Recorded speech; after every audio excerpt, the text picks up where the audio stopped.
A hi friends, please అన్న like కొట్టి subscribe చేయి ప్లీజ్ స్క్రిప్ట్ చేయకు. ఓకేనా? ఇదిగో నీళ్ళు ఎలా ఫాస్ట్గా వస్తున్నాయి. మన రాయలసీమ రైతుకు వర్షం బోర్లో నీళ్ళు పడిందనమాట. ఎంత సంతోషం అంటే అబ్బా పట్టరాని సంతోషం. ఈ నీళ్ళతోనే బతుకుతాం, మళ్ళీ నీళ్ళతోనే తెస్తామని అర్థమైంది విజయవాడ సంఘటన చూశాక. ఓకేనా? విజయవాడ సంఘటన చాలా బాధాకరం.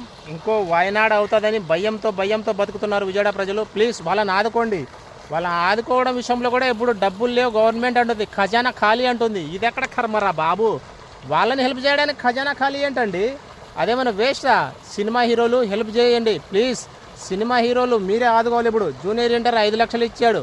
ప్రతి ఒక్కరూ 1 కోటి చొప్పున 5 లక్షల చొప్పున ఇస్తే వాళ్ళ కష్టాలు తీరిపోతాయి. ఇంత కూడా వాళ్ళ కష్టాలు ఉండవు. ఎందుకంటే ఇప్పుడు ప్రభుత్వం ఖజానా ఖాళీ లేదంటుంది, గోక్కొండ అంటుంది. ప్లీజ్ దయచేసి సినిమా హీరోలు ఈ విషయంలో మీరు హెల్ప్ చేయకపోతే మీరు మనుషులే కాదు. తలా ఒక్కరు హెల్ప్ చేసినా వాళ్ళ కష్టాలు తీరిపోతాయి.